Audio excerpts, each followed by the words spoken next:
नमस्कार दोस्तों, OCN network में आपका स्वागत है। राजस्थान, मध्य प्रदेश, छत्तीसगढ़ इन राज्यों में चुनाव अब बहुत दूर नहीं रह गए हैं। शुक्रवार को अमित शाह उदयपुर में थे। जी हाँ, उसी उदयपुर में जिसमें इसी जून महीने में पिछले साल कन्हैयालाल दर्जी की दो आतंकवादियों ने गला रेतकर हत्या कर दी थी, निर्मम हत्या कर दी थी और उसका बाकायदा वीडियो बना करके पब्लिक कर दिया था, सार्वजनिक कर दिया था। अमित शाह ने उस घटना का उल्लेख करते हुए मुख्यमंत्री अशोक गहलोत पर एक ऐसा आरोप लगाया जिस पर अशोक गहलोत का भी जवाब आ गया है। अमित शाह का कहना था कि कन्हैयालाल के हत्यारों को अशोक गहलोत तो गिरफ्तार भी नहीं कराना चाहते थे। एनआईए ने उन दोनों को गिरफ्तार किया। इस पर अशोक गहलोत ने पलटवार किया और उनका एक ट्वीट सामने आया है जिसमें उन्होंने अमित शाह की आलोचना करते हुए उल्टे भारतीय जनता पार्टी और गृह मंत्री अमित शाह पर ही हमला बोल दिया है। उन्होंने क्या लिखा है अपने ट्वीट में?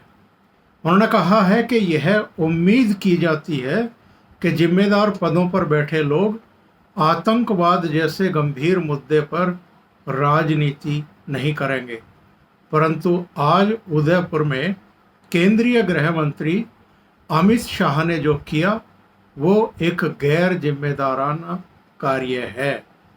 श्री अमित शाह द्वारा उदयपुर में झूठ बोला गया कि श्री कन्हैयालाल के हत्यारों रियाज अत्तारी और गौस मोहम्मद को एनआईए ने पकड़ा, जबकि सत्य ये है कि इन्हें महज 4 घंटों में राजस्थान पुलिस ने पकड़ लिया था। यह दुखद घटना 28 जून 2022 को हुई थी, जबकि एनआईए को इस केस की फाइल 2 जुलाई 2022 को ट्रांसफ़र हुई थी। श्री अमित शाह को संभवतः जानकारी में होगा कि ये दोनों हत्यारे भाजपा के सक्रिय सदस्य थे। उन्हें ये जांच करवानी चाहिए कि इन दोनों के मददगार कौन भाजपा नेता थे जो इनके लिए पुलिस थानों में फ़ोन करते थे। एक ओपन एंड शट केस में चार्जशीट फाइल होने में भी इतना अधिक समय क्यों लगा और इन्हें अब तक सज़ा क्यों नहीं हुई? एनआईए को जो जांच सौंपी गई थी उसका लेटर भी अशोक गहलोत ने जारी किया है। क्या कहा था अमित शाह ने एक्चुअल में, जिस पर अशोक गहलोत का इतना तीखा जवाब आया है? और क्या अमित शाह ने चूक कर दी, तकनीकी चूक हो गई उनसे कि उन्होंने ये कह दिया कि अशोक गहलोत तो कन्हैयालाल के हत्यारों को गिरफ्तार भी नहीं करना चाहते थे, एनआईए ने उनको गिरफ्तार किया? क्योंकि हमारी आपकी स्मृतियों में ये बात तो ताज़ा है कि शुरू में अशोक गहलोत इसको आतंकवादी वारदात मानने को तैयार नहीं थे, लेकिन जहाँ तक राजस्थान पुलिस का सवाल है तो राजस्थान पुलिस ने वास्तव में नाकाबंदी करके करीब 4 घंटे के भीतर, 5 घंटे के भीतर मोटरसाइकिल से भाग रहे उन हत्यारों को गिरफ्तार कर लिया था। तो क्या अमित शाह ये चूक कर गए हैं, भूल गए थे कि राजस्थान पुलिस ने ही दोनों हत्यारों को पकड़ लिया था? क्या कहा अमित शाह ने उदयपुर में, ज़रा ये भी देख लेते हैं। उन्होंने कहा कि उदयपुर में कन्हैयालाल हत्याकांड पर भी गहलोत राजनीति कर रहे हैं। गहलोत हत्यारों को तो पकड़ना भी नहीं चाहते थे, एनआईए ने पकड़ा और गहलोत झूठ बोलते हैं कि कार्रवाई नहीं हुई। मैं डंके की चोट के साथ कहता हूं कि स्पेशल कोर्ट में सुनवाई की होती तो हत्यारे फांसी पर लटक चुके होते। यही नहीं, जयपुर ब्लास्ट के आरोपियों की सुनवाई के लिए गहलोत सरकार के एडवोकेट जनरल के पास समय नहीं है। और गहलोत ने जिस तरीके से पलटवार किया है, इससे पता चलता है कि राजस्थान की जो राजनीति है, अभी चुनाव भले ही 4 महीने दूर हैं, पर अभी से गर्मा चुकी है। और उस सभा में एक्चुअल में और क्या क्या हुआ। अमित शाह ने ये कहा कि ये जो 21 पार्टियां पटना में इकट्ठा हुई थी, मोदी का विकल्प ढूंढने और 2024 की रणनीति बनाने के लिए, उन्होंने कहा कि इनमें से अधिकांश पार्टियों के नेता अपने बेटों का भविष्य बनाने की चिंता कर रहे हैं, ना कि देश की और देश के युवाओं की। उन्होंने कहा कि सोनिया गांधी का लक्ष्य राहुल गांधी को प्रधानमंत्री बनाना है, लालू यादव का लक्ष्य तेजस्वी को सीएम बनाना है, ममता बनर्जी का लक्ष्य भी अभिषेक को सीएम बनाना है, अशोक गहलोत का लक्ष्य भी अपने बेटे अभिषेक को आगे का नेता यानी सीएम बनाना है। और उन्होंने कहा कि गहलोत बिना मतलब इस उम्र में इधर उधर घूम रहे हैं। सभा का वीडियो कोई दिखाए तो पता चल जाएगा कि सरकार के जाने का समय आ गया है।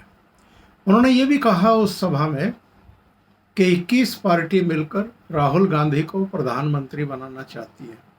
यदि राहुल पीएम बने तो भ्रष्टाचार, घपले, घोटाले भारत की नियति बन जाएंगे। यदि मोदी फिर से प्रधानमंत्री बनते हैं तो भ्रष्टाचारी जेल की सलाखों के पीछे होंगे। अमित शाह ने यह भी कहा कि प्रधानमंत्री G7 समिट में गए तो कोई उनके ऑटोग्राफ लेने में लगा था, कोई उनके पैर छू रहा था। विश्व में मिल रहा ये सम्मान मोदी या भाजपा का नहीं, मेवाड़, राजस्थान और देश के लोगों का सम्मान है। उन्होंने एक बार फिर दावा किया कि 2024 में भारतीय जनता पार्टी 300 सीटों के पार जाएगी और भारतीय जनता पार्टी को राजस्थान में भी प्रचंड बहुमत मिलेगा और यहाँ वो सरकार बनाएगी। तो उदयपुर में अमित शाह ने कन्हैया लाल की निर्मम हत्या को लेकर के अशोक गहलोत ने जिस तरीके से घेरने की कोशिश की थी, ऐसा लगता है कि तकनीकी तौर पर वो एक चूक कर गए, एक भूल कर गए, जिस पर अशोक गहलोत को उनके ऊपर अटैक करने का मौका मिल गया। और उन्होंने तो दोनों हत्यारों को एक तरीके से भारतीय जनता पार्टी का कार्यकर्ता सिद्ध करने की कोशिश की, बताने की कोशिश की, क्योंकि उस समय कुछ ऐसे फोटोग्राफ भी जारी किए गए थे जिनमें ये भारतीय जनता पार्टी के कुछ पदाधिकारियों के साथ खड़े होकर के फ़ोटो खिंचवाते हुए दिखाई दे रहे थे। इनमें से कम एक तो दिखाई दे ही रहा था। तो देखते हैं राजस्थान की जो चुनावी राजनीति है आगे और किस तरीके से गरमाएगी। पर सवाल तो बहुत बड़े और कड़े हैं।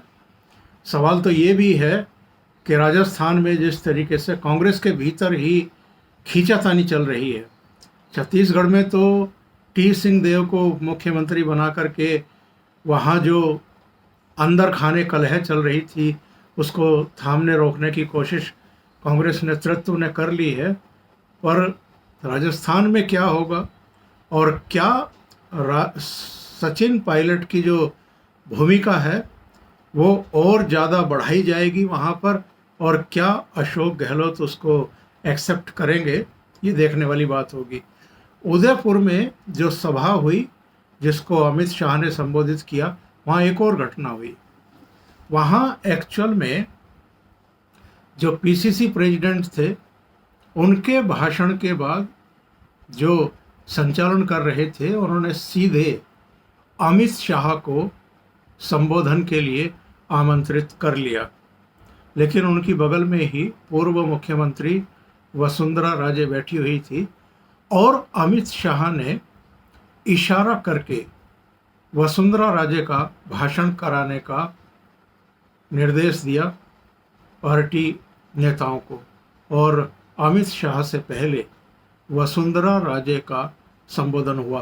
हालांकि वसुंधरा राजे का कहना था कि इस लड़ाई को इतना इजी ना समझे और सबको जो है पूरी ताकत लगानी है, अति आत्मविश्वास में आने की ज़रूरत नहीं है। अभी के लिए इतना ही। बहुत बहुत धन्यवाद। अगर आपको ये चैनल और इसके कंटेंट पसंद आ रहे हैं तो लाइक करें, कमेंट करें, वीडियो को शेयर भी करें। अभी तक अगर आपने ये चैनल सब्सक्राइब नहीं किया है तो सब्सक्राइब कर लें और साथ में लगे बेल आइकॉन को दबा दें ताकि आगे आने वाले वीडियो और उनके नोटिफिकेशन आप तक पहुंचते रहें। बहुत बहुत धन्यवाद। नमस्कार।